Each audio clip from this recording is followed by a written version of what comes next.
고린도전서 14장 26절에서 40절 말씀입니다. 그런즉 형제들아 어찌할까? 너희가 모일 때에 각각 찬송시도 있으며 가르치는 말씀도 있으며 계시도 있으며 방언도 있으며 통역함도 있나니 모든 것을 덕을 세우기 위하여 하라. 만일 누가 방언으로 말하거든 두 사람이나 많아야 세 사람이 차례를 따라 하고 한 사람이 통역할 것이요 만일 통역하는 자가 없으면 교회에서는 잠잠하고 자기와 하나님께 말할 것이요 예언하는 자는 둘이나 셋이나 말하고 다른 이들은 분별할 것이요 만일 곁에 앉아 있는 다른 이에게 계시가 있으면 먼저 하던 자는 잠잠할지니라. 너희는 다 모든 사람으로 배우게 하고 모든 사람으로 권면을 받게 하기 위하여 하나씩 하나씩 예언할 수 있느니라. 예언하는 자들의 영은 예언하는 자들에게 제재를 받나니 하나님은 무질서의 하나님이 아니시여 오직 화평의 하나님이시니라. 모든 성도가 교회에서 함과 같이 여자는 교회에서 잠잠하라. 그들에게는 말하는 것을 허락함이 없나니 율법에 이른 것 같이 오직 복종할 것이요 만일 무엇을 배우려거든 집에서 자기 남편에게 물을지니 여자가 교회에서 말하는 것은 부끄러운 것이라. 하나님의 말씀이 너희로부터 난 것이냐 또는 너희에게만 임한 것이냐. 만일 누구든지 자기를 선지자나 혹은 신령한 자로 생각하거든 내가 너희에게 편지하는 이 글이 주의 명령인 줄 알라. 만일 누구든지 알지 못하면 그는 알지 못한 자니라. 그런즉 내 형제들아 예언하기를 사모하며 방언 말하기를 금하지 말라. 모든 것을 품위 있게 하고 질서 있게 하라.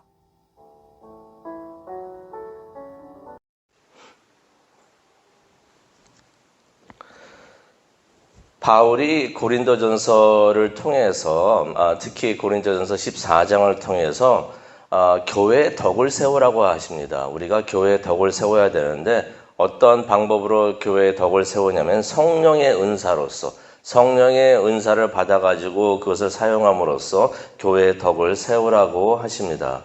이것은 어떤 의미가 있냐면요. 성령의 은사를 우리가 받는 목적이 나 자신을 위한 것이 아니라 교회의 덕을 세우고자 우리가 성령의 은사를 받아야 된다는 것입니다. 그렇기 때문에 우리가 성령의 은사를 갈망을 해야 되는데요. 우리가 어저께도 기도를 했지만은 나에게 성령의 은사를 주시옵소서라고 기도를 해야 되는데 교회의 덕을 세우기 위해서 그것을 원해야 된다는 것입니다. 그렇기 때문에 방언보다는 예언하기를 더 바라야 되고 또 방언하는 은사를 받았으면은 통역하는 은사도 구하라고 지금까지 14장을 통해서 말씀을 해 주셨습니다.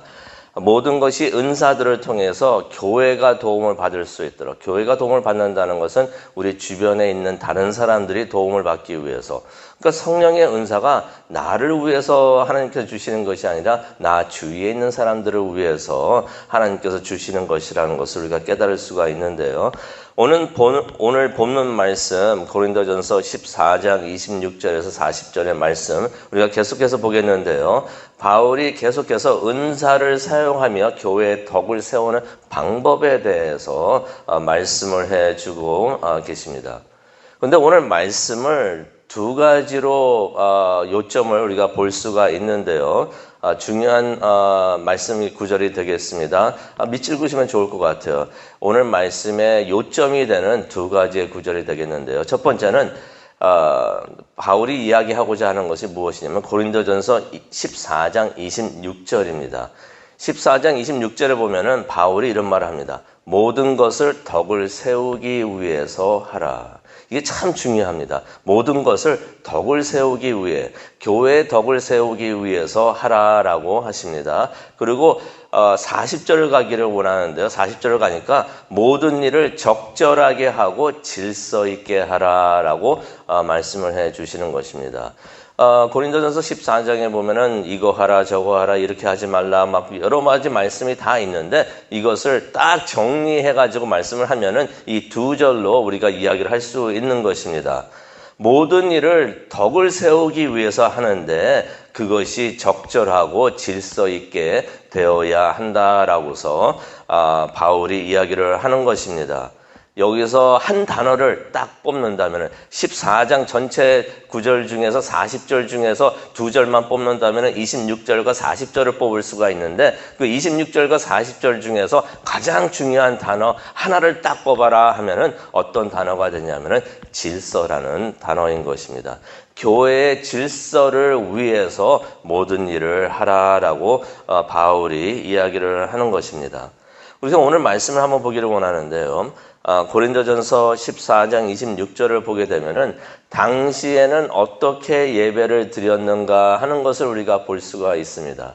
요즘에도 뭐 이렇게 예배하는 방식이 있고요. 근데 꼭 이렇게 해야 된다고 성경에서 가르친 적은 없어요. 그래서 예배하는 방법은 여러 가지 방법이 있을 수가 있고 또 시대에 따라 바뀔 수도 있고 또 장소에 따라서 문화에 따라서 바뀔 수도 있는데 당시 2000년 전에 고린도 교회에서는 어떻게 예배를 드렸는가 26절을 보니까 우리가 알 수가 있는데요. 첫 번째로 찬송이 있었습니다. 사람들이 찬송을 했고요. 그 다음에 가르치는 말씀이 있었다고 합니다.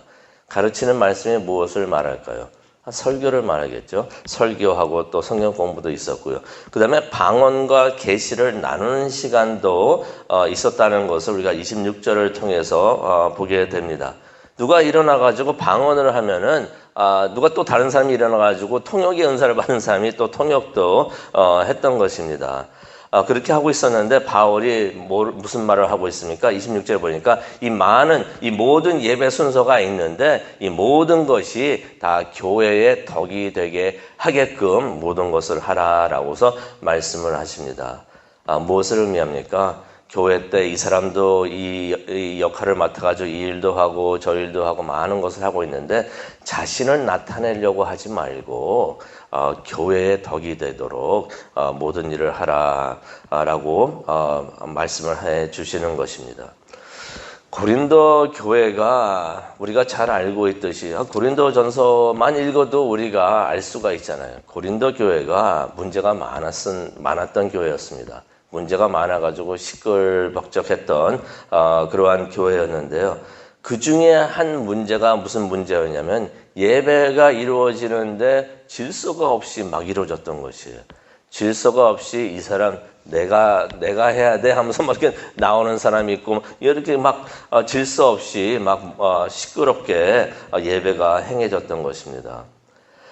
주로 어떤 사람들이 문제를 일으키고 있었냐면요. 우리가 고린도전서 14장을 보게 되면은 우리가 짐작을 할 수가 있죠. 딱 보게 되면은 다 보입니다. 누가 큰 문제를 일으키고 있었는가? 크게 보면 두 가지 사람들이 문제를 일으키고 있었는데 첫 번째는 방언을 한다고 하는 사람들이 크게 문제를 일으키고 있었고요. 그래서 거기에 대해서 지적을 하고 바울이 지적을 하고 있는 거고요. 또 교회 안에서 목소리를 높이는 사람들이 있었는데 이 사람들이 어떤 여자들이었습니다. 여자들 전체가 그런 게 아니라 어떤 여자들이 교회 안에서 계속 목소리를 높이는 사람들이 있었던 거예요. 예배를 할 때도 목소리를 높여가지고 예배를 막 중단할 정도로 그런 정도로 목소리를 높이는 사람들이 있었던 것입니다. 그래서 바울이 이런 문제들을 이렇게 정리해 주면서 강조하는 것이 무엇입니까? 질서입니다. 교회의 질서를 잘 지키라고 강조를 합니다. 그래서 이 말씀을 우리가 한번 들여다보기를 원하는데요. 첫 번째로 모든 이 방언을 한다는 것은 어떤 것을 의미하면요. 혼자 기도방에 들어서 방언하는 사람들을 얘기하는 게 아니고요. 지금같이 교회가 다 모여 있을 때, 사람들이 다 모여가지고 예배를 할 때 갑자기 이제 방언하는 사람들, 그 사람들에 대해서 이 말씀을 하시는 것입니다. 27절에 보니까 만일 누가 방언으로 말을 할 때는 2 또는 많아야 3명 이상 하지 말아라라고 말씀을 하십니다. 우리가 짐작을 할 수가 있었죠. 아마 예배 때 많은 사람들이 일어나가지고 내가 방언하겠습니다 하면서 솔직히 허락도 안 받고 그냥 막 방언하기 시작하고 막 그랬던 것 같습니다. 그래서 바울이 조언을 해주는데요. 예배할 때 2명, 많으면 3명, 더 이상은 그렇게 하지 말아라 라고서 말씀을 하시는 것입니다. 안 그러면요, 예배가 끝이 안 납니다. 계속 서로가 일어나가지고 방언하겠다고 막 그러면은 끝이 안 나니까 2명이면 딱 족하고 많아봐야 3명, 더 이상 하지 말아라 라고 말씀을 하십니다. 또 27절에 보니까 차례로 말하고 라고 말씀을 하십니다. 무슨 말입니까? 서로가 일어나가지고 내가 더 해야 돼 라고 내가 해야 돼 라고서 하고 있었던 것입니다. 누가 그렇게 생각을 할까요? 내가 하는 방언이 더 중요한 거야 라고 생각하는 사람들이 그렇게 말을 했겠죠. 방언하는 시간에 서로가 일어나가지고 하려고 하니까 그러면서 남이 끝나지도 않았는데 그걸 딱 끊고서 내가 해야 돼 하고 말을 끊고 자기가 또 방언하는 사람들이 있었던 것입니다. 그러니까 바울이 뭐라고 말합니까? 그러지 말고 순서를 지켜서 차례대로 하라라고서 27절에 말씀을 하시는 것입니다. 그러면서 또 27절에 보게 되니까 뭐라고 말씀을 하십니까? 만일 누가 방언으로 말하거든 2사람이나 많아야 3사람이 차례를 따라하고 그 다음에 뭐라고 말씀하십니까? 1사람은 통역할 것이다 라고 말씀을 하십니다. 이런 일이 일어났던 것입니다. 누가 방언을 하는데 일어나가지고 누구를 축복한다고 해서 방언을 하고 막 그러는데 통역도 없이 혼자서 그냥 막 알아듣지 못하는 말로 막 그냥 방언을 하고 있었던 것이에요. 통역도 없이. 그 전에도 바울이 얘기했지만은 통역이 없으니까 그게 아무런 도움이 되지 않는다라고서 바울이 말씀을 하셨습니다. 그렇기 때문에 여기서 또 말씀하시죠. 1사람은 통역을 해라.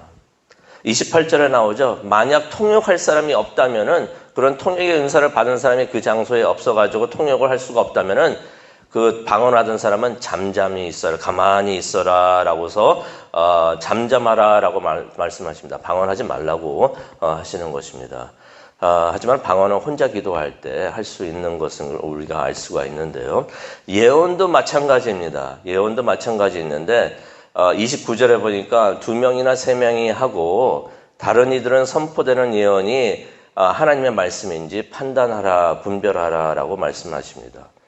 예언도 한 2명 정도가 딱 족한데 많으면 3명, 거기서 딱 그만하고 누가 계시를 하고 예언을 하고 있다면 그 예언이 하나님으로부터 온 것인지 아닌지를 이거를 판단을 해야 되는데 그것은 분별하는 성령의 은사를 받은 사람이 또 교회 사람들이 모여가지고 그것을 듣고서 이것이 하나님의 말씀이면 허락을 하고 하나님의 말씀이 아니면은 하지 못하게 하라라고서 말씀을 하시는 것입니다.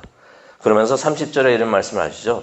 여기서도 질서가 나오는데요. 예언을 하고 있는데 또 다른 사람이 또 무슨 하나님의 성령님의 예언을 받습니다. 그렇다면은 먼저 말하고 있었던 사람은 잠잠하라라고서 가만히 있어라라고 말씀을 해 주시는데요.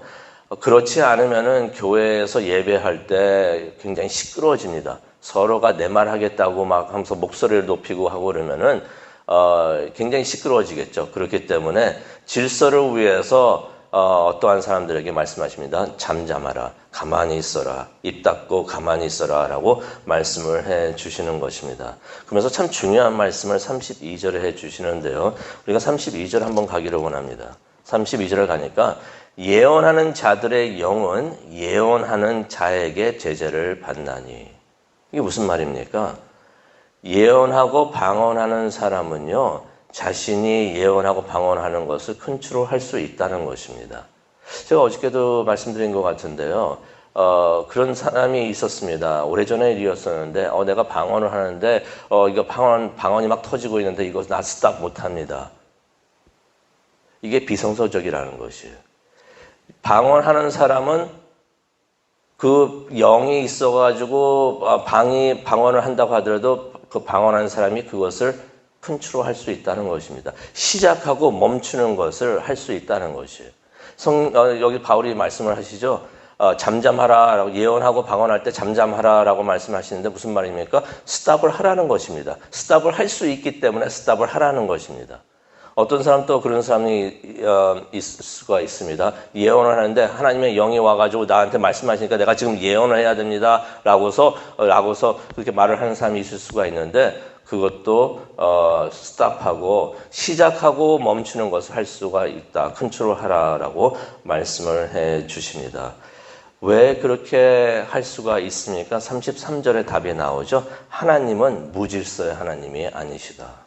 교회 안에서 시끄럽게 하고 무질서하게 행동하는 것을 하나님은 원하시지 않으시고 질서를 원하시는 하나님이시기 때문에 그렇게 하나님께서 하신다는 것입니다. 아시다시피 성령의 열매 중에 하나가 절제입니다. 절제이기 때문에 절제를 할 수 없는 성령의 사역이라는 것은 하나도 없습니다. 그것을 잘못 알고서 이건 내가 성령에서 하나님께서 시키는 거니까 나 무조건 해야 됩니다 라고 말하는 사람들도 있을 수가 있는데 고린도 교회에서 그런 사람들이 있었던 것이에요. 그렇지만은 바울이 무엇을 말을 합니까? 절제가 있어야 된다. 통제를 할 수 있어야 된다라고서 말씀을 해 주시는 것입니다. 그 다음에 또 다른 문제가 있었는데요. 우리가 정확히 무슨 상황인지는 모르지만은 예배를 드릴 때 목소리를 높여가지고 예배 질서를 깨는 여자들이 있었던 것입니다. 34절에 그 사람들에게 바울이 말합니다. 잠잠하라, 가만히 있어라 라고 말씀을 하십니다. 질서를 깨면서 방언하고 예언하는 사람들에게 바울이 뭐라고 그러셨습니까? 잠잠하라 라고 그랬어요. 당신들도 가만히 있고 잠잠하라 라고 했듯이 바울이 이 여인들이 확실하게 누군지는 모르지만은 이 여인들에게 당신들도 잠잠하게 있어라, 가만히 있어라, 입 닫고 가만히 있어라 라고서 말씀을 하시는 것입니다. 이 여인들이 누구였는가? 우리가 좀 들여다볼 수가 있는데요. 35절에 보니까 아마 이 사람들이 남편들과 함께 와가지고 예배에 참석했던 어떤 아내들이었던 것 같습니다. 우리가 짐작을 좀 해보면은 아마 이 남편들이 교회에서 중요한 직책을 맡고 있는 사람들이었는데 그 남편들과 함께 와가지고 예배를 참석하고 있었는데 질문을 하는데 뭘 자꾸 질문을 했던 것 같아요. 그러면서 예배의 질서를 깨고 있었던 것 같습니다. 그러니까 바울이 뭐라고 그러냐면요. 35절에 있습니다. 궁금한 게 있으면은 남편들에게 집에 가서 따로 물어봐라. 예배 질서를 깨면서까지 그렇게 말을 할 필요가 없다는 것입니다.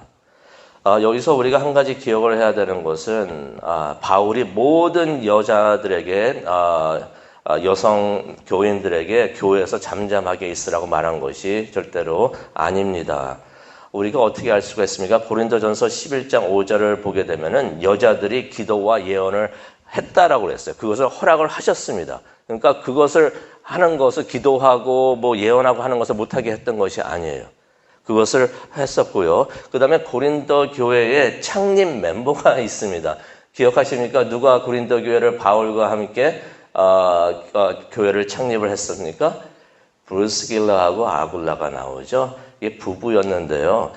제가 시간이 없어서 길게 말씀 못 드리지만은 브루스길라하고 아굴라가 어떻게 보면은 그 교회의 목사님 같은 역할을 했던 사람이었는데 나중에는 아굴라 남편보다도 아내 브루스길라가 더욱더 그 사역을 더 많이 한 것을 우리가 알 수가 있어요. 그래서 대표적인 사람이 브루스길라였는데 브루스길라 이분이 목사님과 같은 역할을 그 교회에서 했던 것입니다. 그렇기 때문에 바울이 그런 상황에서 그런 교회에서 모든 여자들은 잠잠하게 있어라, 말을 하지 말아라라고 말씀을 하신 것이 아니라 어떠한 그룹의 사람들이 있었는데 질서를 깨는 사람들이 있었는데 그 사람들에게 그렇게 말을 했다는 것을 우리가 알 수가 있습니다.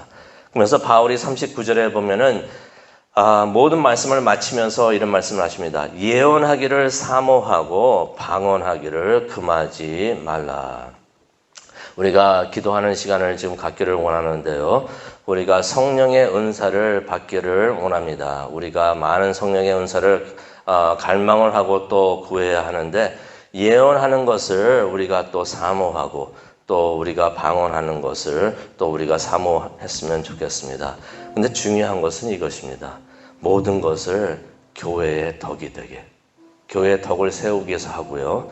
적절하게 질서 있게 해야 된다는 것을 40절을 통해서 바울이 말씀을 해 주십니다. 우리가 무슨 사역을 하든지 하나님께서는 질서의 하나님이십니다. 무질서의 하나님이 아니시고요. 교회의 질서를 지키는 우리 모두가 되고 교회의 평안을 위해서 열심히 섬기는 우리 모두가 되기를 간절히 축원합니다. 기도하시겠습니다. 하나님께서는 많은 성령의 은사를 주시면서 우리 모두를 사용해 주시는데 모든 것을 우리가 교회의 덕을 세우기 위해서 할 수 있도록 하나님 은혜 내려 주시옵소서. 교회의 질서를 항상 생각하고 교회의 평안을 위해서 우리가 절제하면서 하나님을 위해서 열심히 섬기는 우리 모두가 될 수 있도록 하나님 은혜 내려 주시옵소서. 그것을 위해서 기도합니다. 지금 우리와 함께 하여 주시고 큰 은혜 내려 주시옵소서. 감사합니다. 예수님의 이름으로 기도합니다. 아멘.